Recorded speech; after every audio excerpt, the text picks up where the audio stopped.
Terri can attest to that. No one had to know. No one had to know. True confession time. True confession time.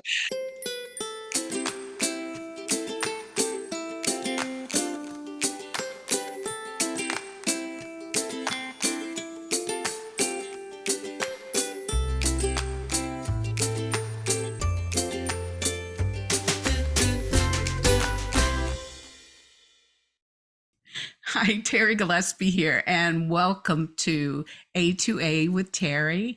And I am so excited that this month my featured author is Sarah Sundin.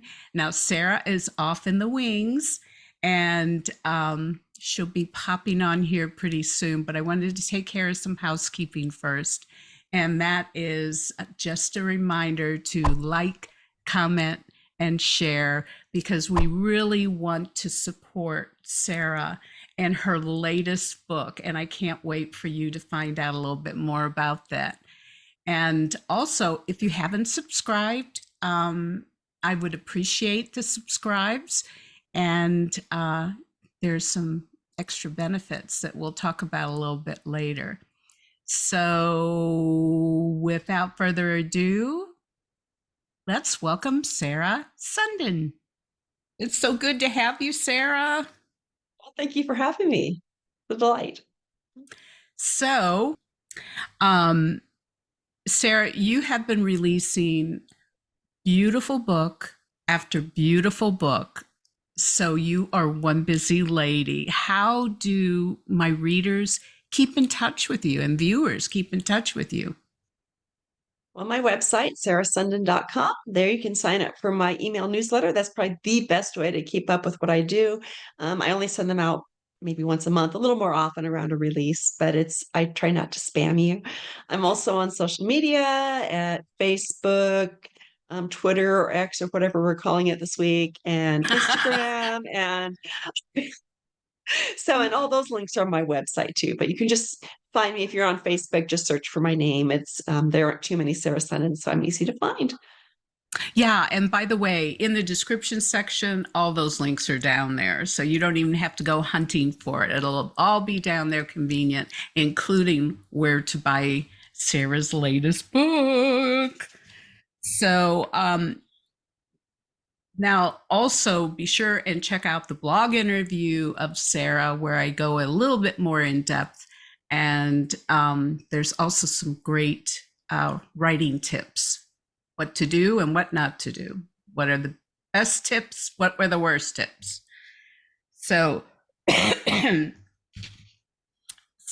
excuse me, I have been sick for 2 weeks. All right. So, Sarah, your book, Embers in the London Sky.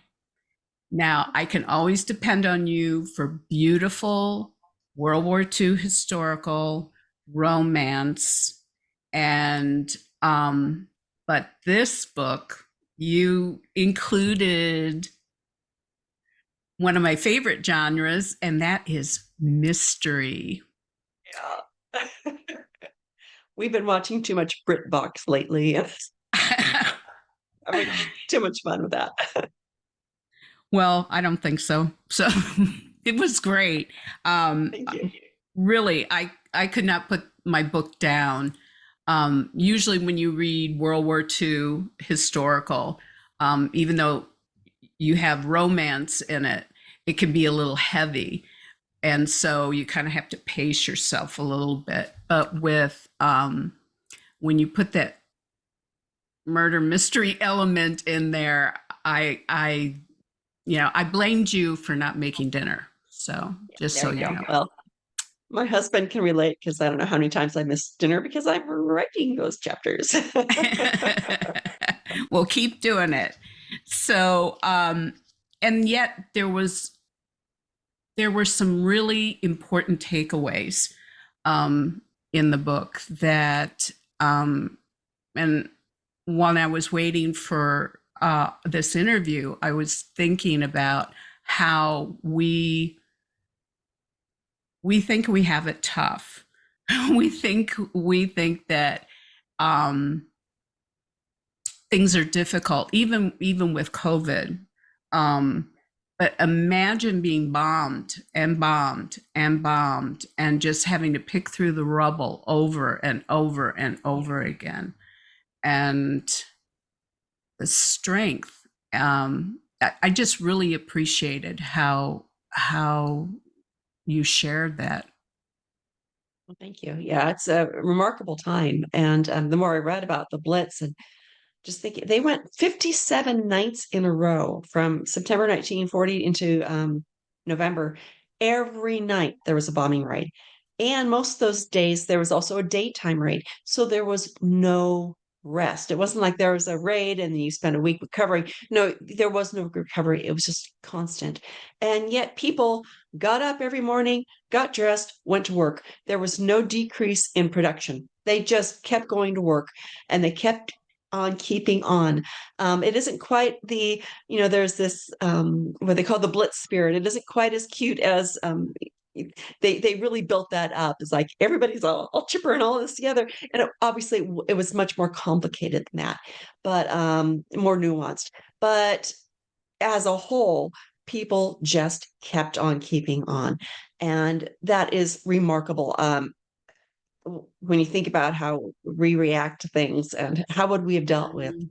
that type of situation, and throwing on top of that food shortages and rationing, and oh, by the way, the water main is out right now because of a bombing raid and there's no gas or electricity. So uh, and it was just they just kept going on, and just beautiful, beautiful spirit of what they Character. did then. Yeah, and Yeah, yeah, yeah, it's just yeah. ah. Well, viewers and readers, if you would like more information on this, I wrote my reviews are on BookBub and Goodreads, so be sure to check out that 5-star rating. Now, I read the first paragraph in the Embers book, but people love hearing the author read their stories. So, could you do that for us, Sarah? Just the first paragraph you said. No, I did the first paragraph. Okay. All right. So you want me to read the excerpt that The you talked excerpt, about? yeah. Yes. Okay. Great. And it starts in the Netherlands. Our heroine is Dutch, and she ends up fleeing to England, which is where the main story said. Tilburg, the Netherlands, Friday, 1940. As soon as she escaped to England, Aleda van der Zee Martens would cut her hair and have her son photographed for the first time. Sebastian approached from behind. Why couldn't her husband ever wait until she finished brushing her hair? Sometimes he interrupted at 17 strokes, sometimes at 31, today at 43. He wove his fingers into her hair halfway down her back, and she tensed. In the bureau mirror, Aleda met his gaze. Warm gray today, not chilled steel. Regardless, every muscle stayed taut. He kissed her cheek. Breakfast in 10 minutes, Lele. Yes, boss. A smile rose. She and little Theodore would never breakfast with Boss again. After he headed downstairs to listen to the morning news, Aleda finished brushing her hair. Only 7 strokes remained to remove the feel of him. Not enough, but today of all days, she couldn't go above her customary 50 strokes. She set her brush on the silver tray, centered between her comb and her perfume atomizer. At the base of her brush lay her rings. First, she put on her grandmother's sapphire ring, then her engagement ring, which she would sell in London. Her fingers trembled and she drew back lest she knock something askew, knock her plan further askew. With rumors of German troops massing on the Dutch border, she decided to move up her plan an entire week. But it was a good plan. For the last time, she coiled her hair the way Boss liked. After Boss left for work, while the cook cleaned up after breakfast and the housekeeper scrubbed the downstairs floors, Aleda would sneak out a suitcase. She'd already hidden her essentials in Teo's and bureau drawers, ready to pack. When the housekeeper went upstairs to scrub the guest rooms, Aleda would announce she was leaving for her hair appointment, time for when her mother-in-law across the street was away for her own hair appointment and wouldn't see Aleda and Teo leave with luggage. Tonight, she and her 3-year-old boy would be safe with Tante Marguerite and Uncle James in the English countryside. Yet her fingers still trembled. A voice climbed the stairs, Sebastian's, shouting orders, closer and closer. Her chest seized. Bile rose up her throat, and she grabbed the bureau top. Not today, please. The bedroom door banged open, and Boss wrestled 3 suitcases inside. We're leaving in 15 minutes. Start packing. Only necessities and valuables. Hurry. What? The word poured out in a breathy haze. She did plan to pack, but not with Boss. He heaved the suitcases onto the bed and flung open his wardrobe. You have family in England, yeah? A cousin, an uncle? She'd hoped he'd forgotten. I don't understand. Don't get hysterical. Boss folded business suits into the largest suitcase. The Germans invaded at dawn. Parachutists landed at airfields and bridges. Tanks crossed the border. I can't possibly run a profitable business under the Nazis, but I can in England. Acid burned her throat, coated the inside of her mouth, corroded her hopes. Boss flicked up his gaze to her. Pack or don't pack, but we're leaving in 15 minutes. Cook is preparing a hamper of food. The chauffeur is roaming up the automobile, and I already have visas and our passports. I planned everything. So had Aleda. Her plan covered every contingency except this. Right. That's the first scene. Ooh. Boy, we get a feel for Boss Sebastian. Yeah. Pleasant man.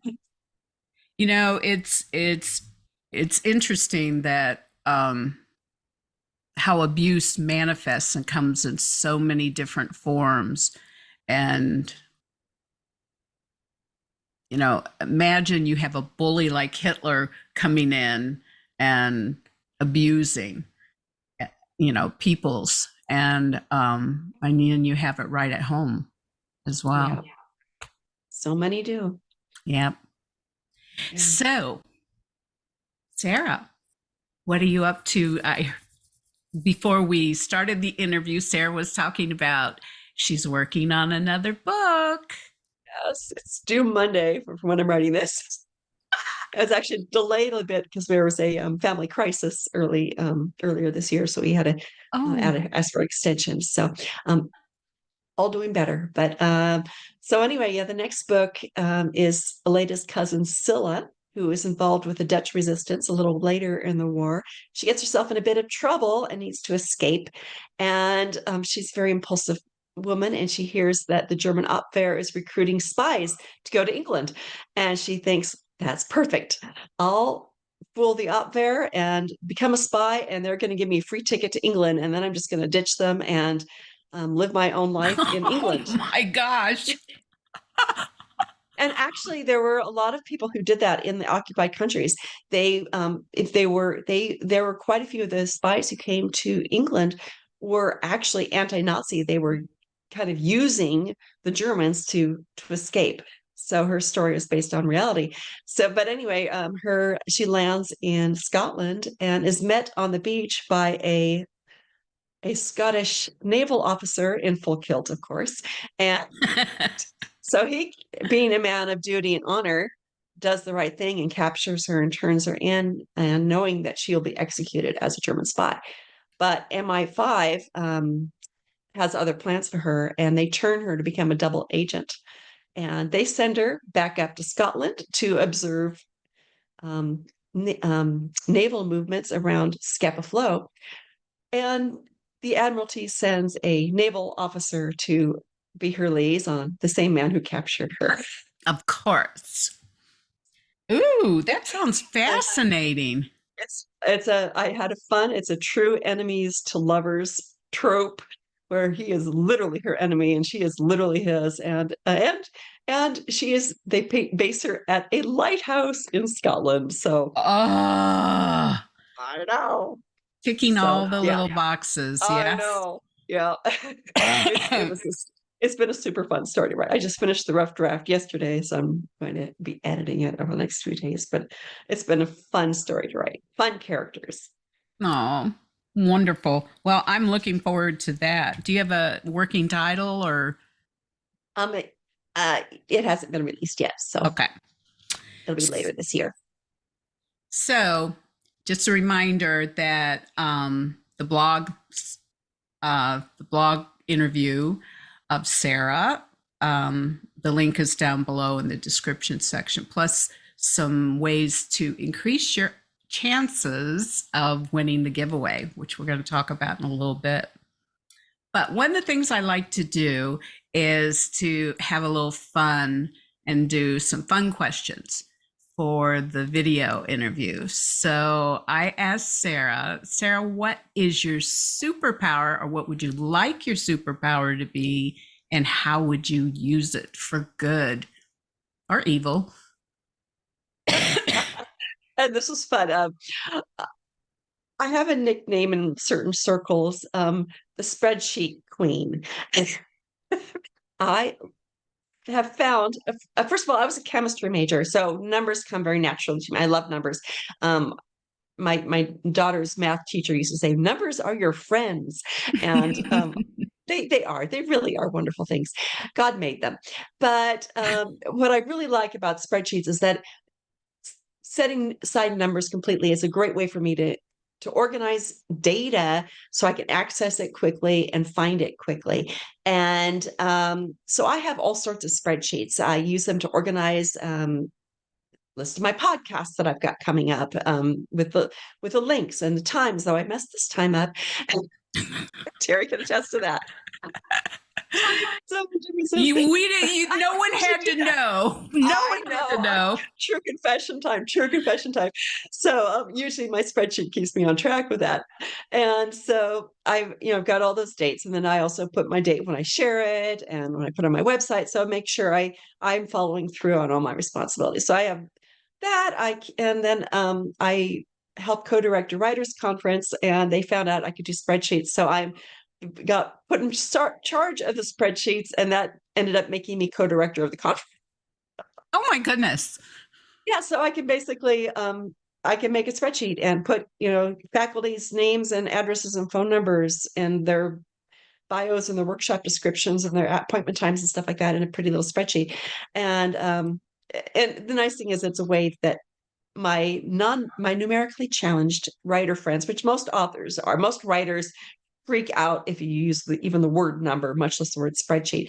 But once I calmed them down and worked them through their anxiety, show them that it's just a way that they can find what they need quickly, and they come to peace with it. They can't do it themselves, but they can use it. So anyway, so that's my little superpower. And I raised an accountant, so my daughter is a super spreadsheet user. She does all sorts of things. She tells me what she does with the spreadsheets, like, "Oh, I want you to know. I'll never use it, but I want you to know." Yeah, the power users. Yeah. Well, as soon as you said that you love spreadsheets, I just got giddy, because that's what I was always known as, is the spreadsheet maven. And and you're right, you can use it like a database instead of having to pay someone or pay for software that's so expensive. Fun stuff. Yeah, well, I just went left brain. Sorry about that. Oh, that's okay. I'm actually half left, half right. I'm pretty much balanced, so which is also unusual in a writer. So, but I was previously a pharmacist, so it was unusual in a pharmacist too, to have a creative side. So, so for the first half of my life, I exercised the left part of my brain, and now I'm doing the right. But both sides are always active. Yeah. Do you ever find that when you're doing something that's heavily left brain, that all of a sudden you just start craving right brain activities, and vice versa? Yeah. And honestly, a lot of and because actually I use a lot of left brain activities with my writing, everything from the research to um, I keep a long running database of like World War II dates. It helps me keep my history in charge, in corralled, if you will. And so I find it, like, when I'm getting overwhelmed, especially if I'm feeling really stressed, I'll pick one of those left brain activities because it's very soothing to me, and Yes. just kind of like gets me relaxed. And when I'm stressed, I cannot be creative, and I have to, really. So I have to do something left brain, like, okay, everything's right, everything's in order. now I can be creative. So that's just, and that's just comes from 59 years of working with my brain and realizing how it works and how it functions best. And other people are going to listen to that going, that's bonkers. And that's fine because that's not how God created you, but that's how God Yeah, created me. And that's how I've had to come to learn how to work with my odd brain and make it function at its best. I love it. I love it. You're going down the same road Yeah. as me. So, on that note, this month the giveaway is a copy of Embers in the London Sky. Oh, do you have a hardback? I do. Or no, Nice. a No, it's just paperback. Yeah. paperback. Yeah. Yeah. Um, and there's more. Yeah. There's more. I will sign a book plate for you. It even has Embers on the Sky on it. And then we have a set of 3 vinyl stickers that my publisher made, and they're all related to the Ooh. story. Terry, I can send you one too, or 3. Oh, thank you. You're welcome. I'll connect with you later about Okay. that. Yes, thank you. They're So super. it's great. Those are beautiful. They're like suitable Yeah. for framing. Yeah. Well, thank you, Sarah, and thank you, Karen at Revell, for providing the copy of the book. So, how many viewers out there would like to get this great prize package? Well, it's real simple. All you have to do is a like, comment, and share, and subscribe. And for my current subscribers, both on YouTube and on my newsletter, as long as you comment, you get all the extra entries. So you can get up to 6 entries. And if you go to the blog site, it'll tell you how to do that. Now, the drawing will be held Friday, March 15th. And unfortunately, only entries from the contiguous US at this time. So, Sarah, do you have any final words before we sign off? I can't think of anything, but just thank you so much for listening, and for Terry, thank you for having me on your show. Well, it was a pleasure. It was fun. It was really fun. We got to exercise a little bit of our left brain a little bit. So that was I And how love many it. readers did I just lose? Oh, she's Well, weird. hey, we're weird anyway. So we just Yeah, need to own it. I own it. Yeah. I spent the first half of my life trying not to be weird. And the second half, you know what? It's who I am. So God made me. And Yeah, I mean, we hear voices in our heads, so we Mhm. talking to Yeah. characters, and yeah, Yeah. so yeah, that's who we are. So thanks so much, my viewers, for watching the 39th interview episode. And one last reminder to check out the description section down below for all those great links. And just a reminder that Sarah and I love to keep in touch with you through social media, and our links will be down below. And next month, the A2A featured author will be best-selling and award-winning author Jaime Jo Wright. And you like spooky? This girl can do spooky, safe spooky, but spooky. So, Sarah, this was really fun. Thank you so much. Well, Thank thank you. you. It was a lot of fun. And viewers, thanks again for watching. We'll see you next month. In the meantime, God bless and keep reading. Really?